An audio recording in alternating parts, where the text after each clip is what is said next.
مریض ہمارے پاس شفٹ ہوا کہ یہ مختلف ہسپتالوں سے ہوتا ہوا ہمارے ہاسپٹل آیا. بالکل سوکھ کے وہ کانٹا ہوا تھا. 55-60 سال کا وہ آدمی تھا, بہت ہی پتلا دبلا, اور ہماری زبان میں یوزلی ہم کہتے ہیں بون اینڈ سکن, پانی کی شدید کمی اور برا حال. عمر اس کی 55-60 سال تھی. جو اس کے ساتھ ایک ہی لڑکی تھی وہ 20-25 سال کی تھی, اور وہ اپنے آپ کو اس کی بیوی بتاتی تھی. میرے جونیئر ڈاکٹرز نے مجھے راؤنڈ کرایا تو انہوں نے کہا جی کہ یہ فلاں وارڈ سے شفٹ ہوا ہے, اس کو 4 مہینے سے شدید دست لگے ہوئے ہیں, یہ کچھ بھی کھاتا ہے تو اس کو ڈائریا لگ جاتا ہے, اور اس کے سارے ٹیسٹ ہو گئے ہیں, گیسٹروسکوپیاں, انڈوسکوپیاں, بایوپسی, ہر چیز, اس سے کچھ نہیں آ رہا, تشخیص نہیں ہے. لیکن اب اس کی حالت اتنی بگڑ گئی ہے کہ یہ آئی سی یو میں شفٹ ہو گیا ہے, وینٹیلیشن کے لیے ہوا ہے, اور اس کو کوئی دوائی کام نہیں کر رہی ہے. بلکہ میرے ایک جونیئر نے مجھے کہا کہ جس وارڈ سے شفٹ ہوا ہے وہاں کی سینئر ڈاکٹر ایک ہیں, انہوں نے تنزن کہا ہے کہ ڈاکٹر صاحب نے کہا ہے صورت رمان سنانا, تو نہ تو ٹیسٹوں میں کچھ آ رہا ہے اور نہ کچھ آ رہا ہے. 4 ماہ سے ایسے ہے. تو جو ہسٹری ہوتی ہے, ہم جو ڈاکٹرز کامن چیزیں ہوتی ہیں وہ سارے پوچھتے ہیں. تو بچوں نے مجھے بتایا, جونیئر ڈاکٹرز نے, کہ نہ شوگر ہے, نہ یہ نہیں, وہ نہیں, فلانی. میں نے کہا کہ اس کا ایڈز کا ٹیسٹ کرا لیں. بچوں نے کہا کہ جی پچھلے سال اس کا ایڈز کا ٹیسٹ میو ہاسپٹل میں ہوا تھا, تب بھی اس کو اسی طرح ڈائریا لگا تھا, اور وہ نیگیٹو ہے, اور لیکن پچھلے سال پھر یہ ڈائریا ٹھیک ہو گیا تھا 2-3-4 ماہ کے بعد, پھر یہ بہت بہتر حالت میں ہو گیا تھا, لیکن اب پھر اس کو 4 ماہ سے یہ ہے, اور اب اس کی یہ حالت ہو گئی. اب یہ بے ہوش تھا, وہ خیر وینٹیلیٹر پہ چلا گیا, لیکن میں نے پھر بھی اس کا ایڈز کا ٹیسٹ بھیج دیا کہ بھیجو اس کا.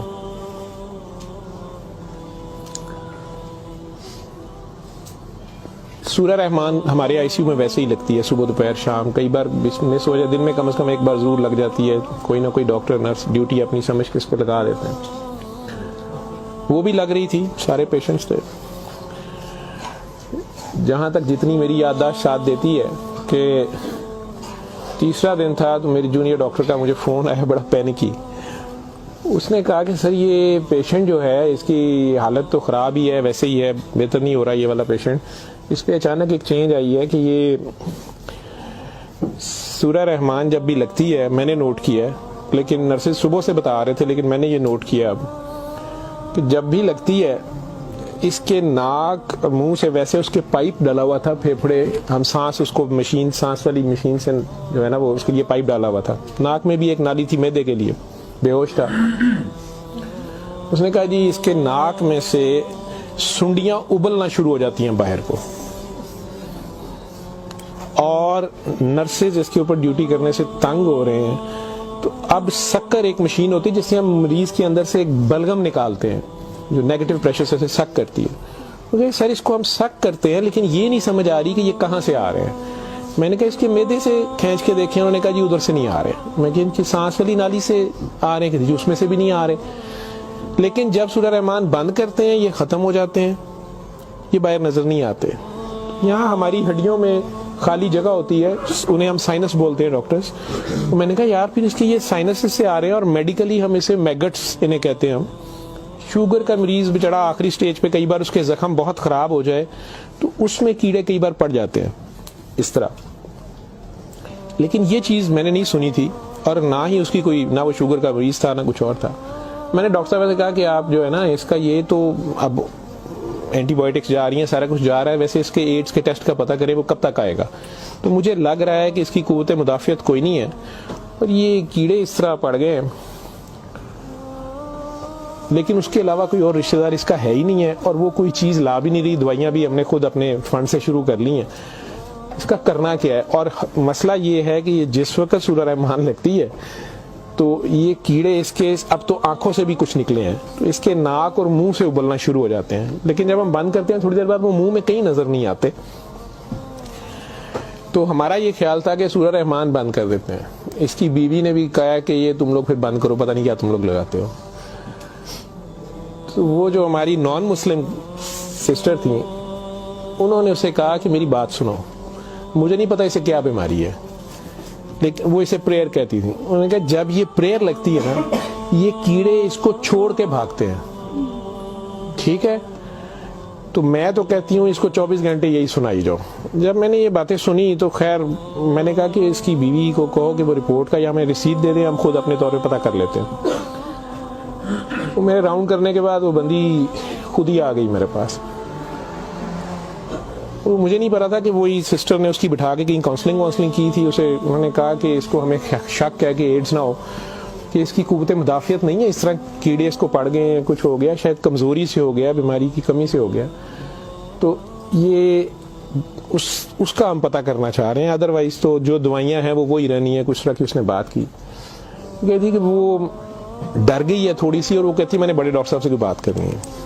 بہرحال اب مجھے جتنا یاد ہے میں 1 سال بڑی سوچا ہے اس کے اوپر کہ میں اس کو بیان کروں یا نہ کروں لوگوں کے سامنے.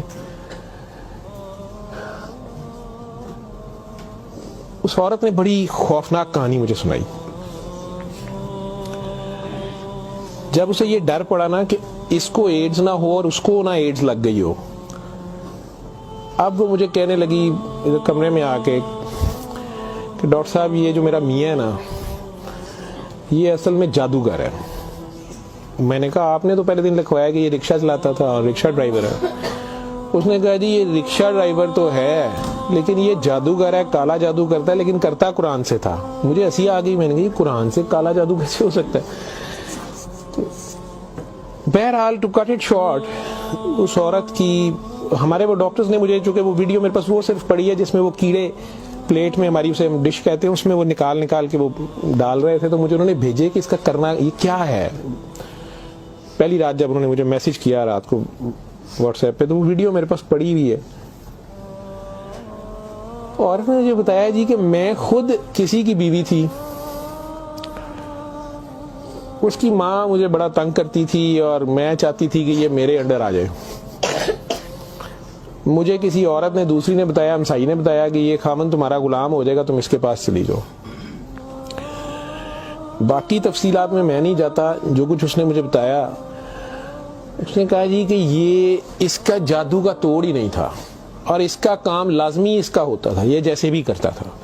طریقہ کار اس نے کیا کہا جی, اس نے کمرے میں اندر ایک گاؤ تکیہ رکھا ہوتا تھا, اس کے اوپر اس نے وہ جس طرح اسمائلی ہوتا ہے, جو مجھے سمجھ آئی کہ اس نے کوئی بت سا بنایا ہوا تھا, اس کمرے یہ بٹھاتا تھا اور وہ لوگوں کو پہلے تو قرآن شریف بھی پتہ نہیں پڑھنے کو کہتا تھا, کچھ کرتا تھا, پھر ان کی بات سنتا تھا, سارا کرا کے جو مجھے اس کا طریقہ واردات سمجھ آیا یا جو بھی تھا.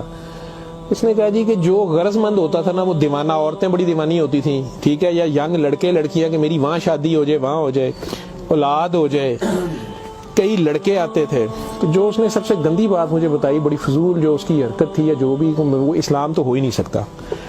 اس نے کہا جی یہ ان عورتوں کو اور اپنے بارے میں اس نے کہا کہ میں نے بھی یہ غلطی کی, میرے سے بھی یہ گناہ ہوا, لیکن مجھے گناہ ثواب کا اتنا نہیں پتا تھا. تو یہ پہلے وہ تکیے کو سجدہ کراتا تھا, خود اس کے پیچھے کھڑا ہو جاتا تھا, پھر وہ کہتا تھا کہ یہ اصل میں تم لوگوں پہ کالا جادو ہوا ہے, اس کو توڑنے کے لیے پتہ نہیں نوری بڑا ضروری ہے, ٹھیک ہے. پھر وہ ہمیں کہتا تھا کہ وضو کر کے آؤ, ٹھیک ہے, وضو کر کے آتے تھے, وہ پتہ نہیں کون سی صورت پر وہ کئی صورتیں مکس کرتا تھا. یہ سب کرتے کراتے 1-2 سیشنوں کے بعد کچھ نہیں لیتا تھا.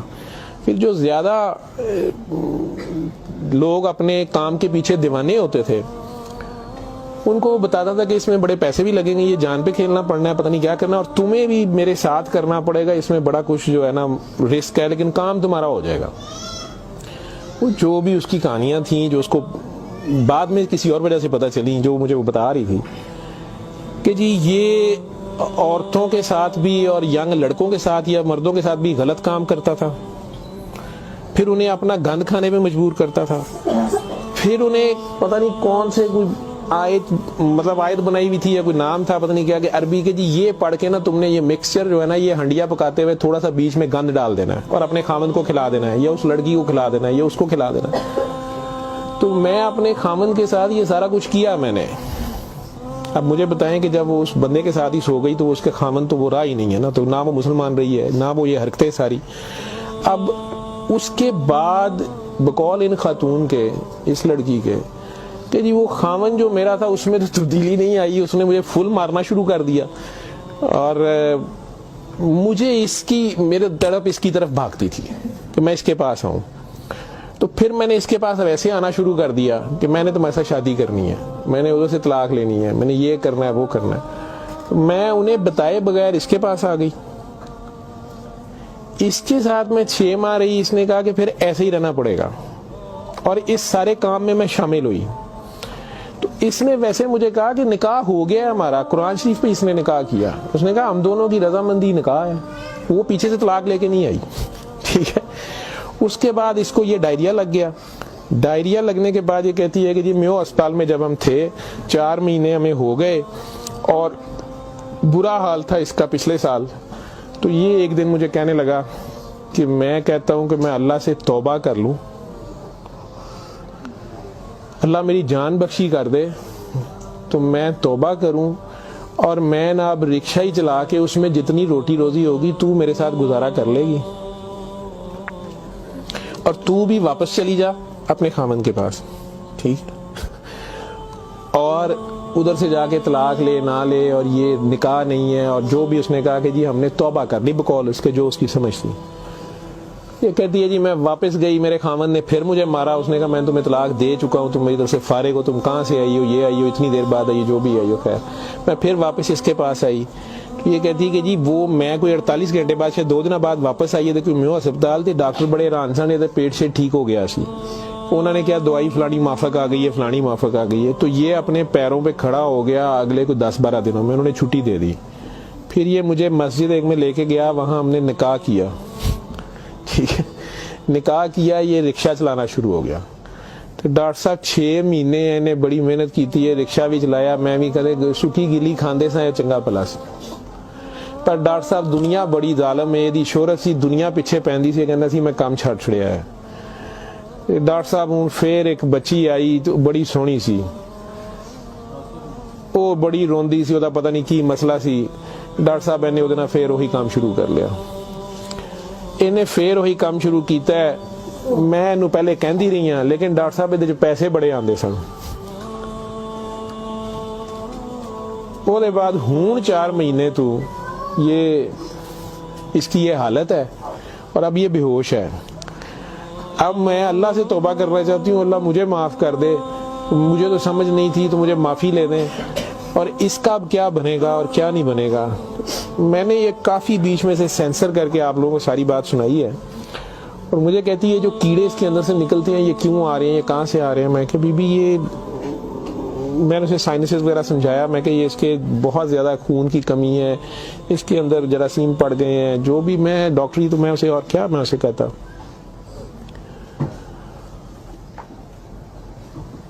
اور اس وقت ساری بات سنا کے تو اس نے وہ رپورٹ اندر سے نکالی, اور مجھے کہتی ہے جی یہ رپورٹ میں تو اس کو HIV کی رپورٹ تھی کہ جی وہ تھے رپورٹ والے مینوں کہا ہے کہ ڈاکٹر صاحب فوراً جا کے دیو, تے تسی وہ لیبارٹری میں کہیں پوچھتی رہی. تو انہوں نے کہا جی تسی اتھوں جا کے پوچھو. تے میں دسیا میرے خاوند دی مینوں دسو, نے کہا تسی اپنی بھی کراؤ. تو ڈاکٹر صاحب یہ رات دی میرے کول ہے, تو مینوں تو نہیں بیماری ہوئے گی, میں سورۃ الرحمان سن لا. میں نے کہا جی آپ بھی سنیں, 7 دن سنے, میں آپ کو کیا کہہ سکتا ہوں. 1 دن وہ اور زندہ رہا, بندہ مر گیا. آخر تک اس کے کیڑے وہ آتے رہے اسی طرح. جب بھی وہ سورہ رحمان لگتی تھی وہ ایسے ہوتا تھا جیسے ابلتے تھے باہر کو, ناک سے اس کے, مطلب وہ 1-2 نہیں ہوتے تھے کہ جنہیں آپ پکڑ کے سائڈ پہ کر دیں. میں نے بتایا نا کہ وہ شکر مشین رکھ کے, تو اس سے وہ شکر میں ہم شک کرتے تھے اس کو سارا, وہ مشین میں جاتے تھے, لمبی سنیاں اس کی, ناک سے منہ سے. اور آخر میں وہ عورت بھی اس کی ڈیڈ باڈی لینے میں بھی تیار نہیں تھی. نہیں جی یہ میں نو کتنے دبا گی, یہ وہ. میں کہ نہیں اب اس کو یہ تو آپ نہیں لے کے جانا, ہم ہاسپٹل سے ہم کیا کر سکتے ہیں. اللہ جانے کی سال پرانی بات ہمارے ہاسپٹل میں رہ کے گیا ہے پیش. اول تو مسلمان نہ جادو کر سکتا ہے, اگر وہ جادو والا علم کہیں سے سیکھ بھی لیتا ہے یا اپنے طریقے سے وہ سمجھتا ہے وہ جادو کر رہا ہے, تو وہ مسلمان نہیں رہتا. ایک چیز, قرآن کو ہی لوگ مس یوز کرتے ہیں, ناپاک حالت میں غلط طریقے سے بڑا کچھ کرتے ہیں, اور کئی بار ہم ناسمجھی میں بھی اپنا خسارہ بڑھاتے ہیں, ہمیں سمجھ نہیں ہوتی اور ہم کچھ چیزیں کرتے ہیں. قرآن خود کہہ رہا ہے کہ اس سے مومن کے لیے شفا اور رحمت ہے، اور ظالم اسی میں سے اپنے لیے خسارہ بڑھاتے ہیں۔ اپنی جان پہ ظلم کرنا بھی ظلم ہی ہوتا ہے۔ تو اول تو مسلمان جادو نہ کر سکتا ہے، نہ کسی دوسرے پہ کرواتا ہے، اگر دوسرے پہ بھی کرواتا وہ مسلمان نہیں رہتا۔ جب آپ جادو کے چکر میں پڑیں گے یہ خود شرک ہے، آپ اللہ بننے کی کوشش کر رہے ہیں نا، آپ اپنی مرضی کے ریزلٹس لینے کی کوشش کر رہے ہیں، ٹھیک ہے، مافوق الفطرت طریقے سے، اور پھر اس سے زیادہ بڑی بدبختی کہ اللہ کے کلام کو مس یوز کر کے، اشارہ کر کے، تو وہ مسلمان نہیں رہتا۔ میں نے اس دن بھی بتایا تھا، وہ بچی امریکہ سے جو فون کر رہی تھی آپ لوگوں کے سامنے، یہاں میں نے اسے کلمہ شہادت پڑھایا تھا، اسے دوبارہ کلمہ پڑھوایا تھا کیونکہ اس کو پتہ نہیں تھا، یہاں وہ آئی تو وہ اس سے یہی کام کسی اور نے کروایا، وہ مسلمان رہ ہی نہیں گئی ہوئی تھی، اور خامن سے لڑائی اس کی چل رہی تھی، ان کا آپس میں فساد ہو جاتا تھا، ٹھیک ٹھاک پرابلم میں تھے۔ اس سے دوبارہ سے باوضو ہو کے آپ کلمہ پڑھیں، زندگی میں اگر ایسی کبھی غلطی کر دی ہے تو اللہ سے معافی مانگیں اور دوبارہ سے کلمہ پڑھ کے مسلمان ہو۔ دوسرا، اگر آپ میں سے کسی کو وہم ہے کہ آپ لوگوں پہ جادو ہے، تو کسی بابے کے پاس جانے کی ضرورت نہیں ہے۔ یہ تو فٹافٹ آپ لوگ کہتے ہیں کہ جادو برحق ہے، اور جی جادو نبی کریم صلی اللہ علیہ وسلم پہ بھی ہو گیا تھا۔ نبی کریم صلی اللہ علیہ وسلم نے اس کو کیسے توڑا تھا، انہوں نے کیا طریقہ بتایا ہے؟ ایک بار سورہ فلق، ایک بار سورہ ناس، یا آپ 3 بار سورہ فلق 3 بار سورہ ناس پڑھ لیں، جادو ختم ہو گیا۔ اعوذ باللہ من الشیطان الرجیم پڑھتے ہی ختم ہو گیا۔ ویسے تو مسلمانوں پہ تو ہوتا ہی نہیں ہے، میں نے سورہ مومنون کی 89 آیت بار بار ریفرنس دیا ہے، میں کسی بحث میں نہیں مذہبی میں پڑھنا چاہتا۔ اللہ بڑے واضح طریقے سے اس میں بتا رہے ہیں کہ ان سے پوچھو، سورہ مومنون میں 84 سے 89 تک، ان سے پوچھو کہ آسمان اور زمین کا مالک کون ہے، یہ سارا کچھ کس نے بنایا، یہ فوراً کہیں گے اللہ نے۔ ان سے پوچھو تمہاری زندگی اور موت کا ہر چیز کون فانی، کہیں گے اللہ نے۔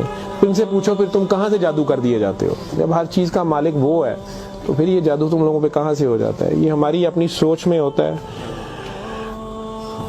99% لوگ تو سائیکی کے مریض بنے ہوتے ہیں، اور یہ اصل میں آپس کی نفرت ہوتی ہے، ہماری آپس کی نفرت، حسد، کینے، بغض، لالچ، ہوس، یہ جو ہماری سوچ کی لہریں ہیں یہ ضرور ایک دوسرے کو ڈسٹرب کرتی ہیں۔ یہ نظر لگ جاتی ہے، ماں کی نظر اپنے بچے کو لگ جاتی ہے، پیار سے ہی دیکھ لے، اس کو زیادہ انرجی چلے گئی، بیچ میں ماشاءاللہ نہیں کہا، فوکس اللہ سے ہٹا، بچے پہ گیا آپ کا، تو اللہ کے ریفرنس سے اس بچے کو دیکھیں کہ ماشاءاللہ میرا بیٹا کتنا پیارا، تو پھر نظر نہیں لگتی ہے۔ یہ باتیں آپ کو سمجھائی گئی ہیں کہ فوکس آپ کا اللہ رہے۔ نعوذ باللہ نعوذ باللہ نعوذ باللہ، کئی بچے میرے ساتھ زیادہ پیار سے جب زیادہ چلتے ہیں، آپ اللہ ہیں، نعوذ باللہ میں اللہ کیسے ہو سکتا ہوں؟ پھر انہیں میں کہتا ہوں کہ بیٹا یہ کفریہ کلمہ ہے، کسی بات سے کوئی بندہ مدتوں سے پھنسا ہوتا ہے، اس میں سے نکلتا ہے، کئی بہت بڑی بات کر دیتے ہیں۔ ہوش کے لوگ نہیں ہوتے ہیں، جب تک ہوش میں نہیں ہوتے ہیں تو اس وقت تک تو ان پہ حد نہیں لگتی، لیکن جب ہوش آ گئی ہے اس کے بعد یہ بات کفر میں آتی ہے، اور اللہ یہ برداشت نہیں کرتا۔ آپ ناسمجھی میں بھی کر رہے ہو، بچہ ناسمجھی میں بھی الٹی سیدھی حرکتیں کر رہا ہو تو ماں تو کان پکڑ لیتی ہے، اس نے بھی اسے سکھانا تو ہوتا ہے، اسے ثابت تو کرائے گا، پہچان تو کرا کے چھوڑے گا اللہ کون ہے، اللہ کہاں ہے، ٹھیک ہے۔ آیت الکرسی کا مطلب ہے کرسی کی نشانی، کرسی کا اشارہ، ٹھیک۔ جب آپ خوف کی حالت میں ہیں تو وہ پڑھ لیں، یا آپ کو لگتا ہے کہ ہمیں کوئی مسئلہ نہ ہو تو پڑھ لیں، تو اس کا مطلب یہ نہیں ہے کہ وہ آیت الکرسی کے لفظ یا آیت الکرسی کے وہ آپ کی حفاظت کرتے ہیں۔ اس کا مطلب کیا ہے؟ عربز کو تو پتہ چلتا تھا پڑھتے ہوئے کہ وہ کیا کہہ رہے ہیں، وہ ساری اللہ کی حمد اور اللہ کی شانیں بیان ہو رہی ہیں۔ تو کرسی کی بات ہو رہی ہے کہ کرسی زمین و آسمان پہ ہر طرف وہ ہے، تو اصل میں تو کرسی والے کی بات ہو رہی ہے، تو جو کچھ کرنا ہے کرسی والے نے کرنا ہے۔ تو اگر کرسی والے سے آپ کا دھیان ہٹ گیا، ٹھیک ہے، تو آپ کرسی کی پوجا شروع ہو گئے، تب بھی پھنس گئے آپ۔